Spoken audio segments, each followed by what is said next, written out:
Bonjour à tous. Mo, un homme aurait tué son frère pour une somme de 20 euros. Explication dans cette vidéo. Samedi 27 juillet à Meaux, en Seine-et-Marne. Il est environ 16 heures lorsque les policiers déboulent à Les Fabre-d'Églantine. Un petit lotissement résidentiel qui a remplacé les sinistres tours de la cité de la Pierre-Collinet, détruite définitivement en 2011. L'affaire est grave. Une agression au couteau, leur a-t-on dit au téléphone. Au moment de frapper à la porte du numéro 26, un petit pavillon à façade crème, ils s'attendent donc à tomber sur un homme armé. Sans compter que le nom des locataires n'est pas pour les rassurer, Bentounsi, un patronyme qui résonne amèrement dans leur mémoire. Pour comprendre leur appréhension, il faut se reporter au 21 avril 2012. Un samedi, déjà. Ce soir-là, vers 21h30, le téléphone sonne au commissariat. Si vous voulez Amine Bentounsi, il se trouve à la terrasse du Celtic, à Noisy-le-Sec, leur dit une voix avant de raccrocher. Appel anonyme? Tuyau d'indic? En tout cas, ce Bentounsi, les flics le veulent effectivement. Voilà 2 ans qu'il court après ce dangereux braqueur, évadé de prison à la faveur d'une permission de sortie. Le jeune truand de 29 ans est un cas pathologique. Il en avait seulement 12 quand il a commencé à semer la terreur dans la cité sensible de la Pierre-Collinet. Un ensemble de tours pourris alors gangrenés par les trafics. Chez les Bentounsi, la mère se retrouve vite dépassée par ce gamin ingérable. En quelques mois, le petit Amine cambriole l'office de HLM, vole plusieurs voitures. Et agresse une voisine à coups de cric pour lui piquer son magnétoscope. L'année suivante, les juges, impuissants, se résignent à l'envoyer derrière les barreaux. Du haut de ses 13 ans, il devient l'un des plus jeunes détenus de France. Un motif de fierté à ses yeux. À sa libération, sa mère l'envoie au bled, en Algérie, chez sa grand-mère. Mais il met le feu à la maison et il faut le rapatrier d'urgence à Meaux. Il ne quittera plus la rubrique des faits divers, 12 condamnations, dont 3 aux assises. En juin 2010, alors qu'il purge 10 ans de réclusion criminelle à Châteaudun pour un braquage avec séquestration. Il bénéficie d'une permission de sortie d'un week-end. Le juge n'aurait pas dû lui accorder une telle faveur. On a compris la suite. Le dimanche soir, Bentounsi ne réintègre pas sa cellule. Sa cavale en région parisienne va durer 2 ans. Jusqu'à cet appel anonyme du 21 avril 2012.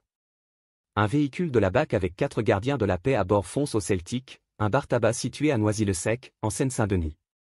Les policiers savent que l'homme est armé, qu'il a la gâchette facile et de bons réflexes. De fait, à la vue des uniformes, Bentounsi s'enfuit en courant. 3 policiers s'élancent à sa poursuite, tandis que le 4e reprend le volant pour faire le tour du pâté de maison. Bien vu.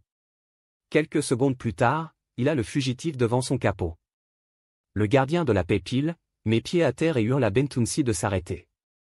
Mais ce dernier dégaine son flingue. Met-il en joue le policier? En tout cas, celui-ci riposte. Plusieurs détonations claquent dans la petite rue bordée de marronniers. Amine Bentounsi effectue encore quelques pas en chancelant, lâche son arme et s'affale sur le bitume. Il mourra le soir même aux urgences de l'hôpital Georges Pompidou, sans avoir repris connaissance. Le policier qui a tiré plaide la légitime défense. Ses 3 partenaires d'intervention le soutiennent. Mais l'autopsie conclut que Bentounsi a pris une balle dans le dos, et le fonctionnaire se retrouve mis en examen pour homicide volontaire. Il m'a braqué, j'ai tiré. Répète-t-il devant la cour d'assises de Seine-Saint-Denis. Les jurés le croient. Il est acquitté. Mais 5 ans plus tard, en mars 2017, coup de théâtre. Alors qu'il comparaît en appel, la cour d'assises de Paris rejette la thèse de la légitime défense. Et le condamne à 5 ans de prison avec sursis pour violence volontaire ayant entraîné la mort sans intention de la donner. La mère d'Amine Bentounsi, Kenza, et ses 2 frères, Mohamed et Saïd, sont les premiers surpris. Même la sœur du défunt, Amal, fondatrice du collectif « Urgence Notre Police Assassine », semble prise de court par ce revirement. Les policiers sont consternés. Dorénavant, on va y réfléchir à 2 fois avant d'intervenir, lâche un syndicaliste, amer, sur les marches du palais de justice. Puis l'oubli fait son œuvre.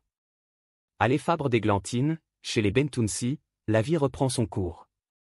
Kenza, la mère, qui a travaillé des années comme femme de ménage chez Decathlon, est maintenant à la retraite. En dépit de quelques difficultés pour se déplacer, elle reste très active, veillant avec un soin maniaque sur la propreté de son trottoir. Amal, qui approche la cinquantaine, a quitté le foyer familial et s'est lancée en politique. La jeune femme, toujours à la tête de son collectif, a rejoint les rangs de la France insoumise. Candidate aux dernières élections législatives à Meaux, elle est battue. Ses deux frères vivent toujours avec leur mère dans le petit pavillon. Mohamed, l'aîné, 52 ans, qui n'a jamais travaillé, est un toxicomane notoire, plusieurs fois hospitalisé en psychiatrie et soigné pour schizophrénie. Discret, effacé, il parle peu et sort surtout pour aller chercher sa méthadone à la pharmacie, où les employés le jugent pas méchant. D'après les voisins, il ne s'énerve que lorsqu'il est en manque. Enfin, il y a Saïd, son cadet de 3 ans qui, dit-on, est poli et présente bien. C'est donc chez ces gens que les policiers débarquent cet après-midi du 27 juillet dernier. La voix au téléphone ne leur a pas menti. Il y a bien un homme étendu dans le salon au milieu d'une mare de sang. Mort? Il s'agit de Saïd, tué à coups de couteau et de marteau. À côté de lui, son aîné toxicomane se tient prostré, couvert de sang. Il se laisse interpeller. D'après une source proche de l'enquête, le drame, aussi imprévisible que violent, se serait joué en quelques minutes. Vers 15h30 dans le pavillon, Mohamed se serait mis à tourner comme un ours en cage. « Je ne me sens pas bien », aurait-il dit à sa mère.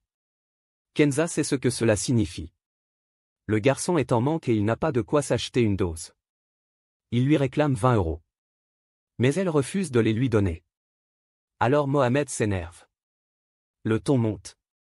Saïd s'en mêle et prend la défense de sa mère.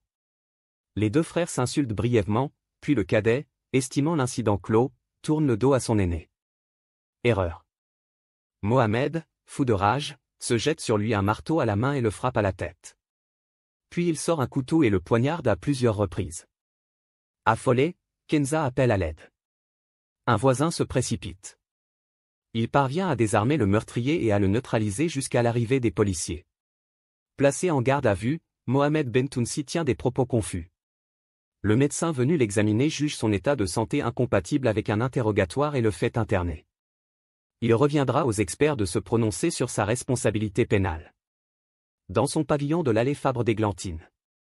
Kenza, qu'une voisine surnomme affectueusement Madame Décathlon, est aujourd'hui une vieille dame seule. Avec 2 fils au cimetière et le 3e enfermé pour longtemps, elle n'a plus, hélas, que ses yeux pour pleurer. Certains ne manqueront pas de l'accabler pour avoir laissé sa progéniture s'égarer de la sorte. D'autres auront plutôt envie de la plaindre, arguant que la première victime de cette fratrie maudite, c'est elle. Merci d'avoir regardé, n'hésitez pas à partager la vidéo avec vos amis et à vous abonner à notre chaîne pour ne manquer aucune de nos futures vidéos.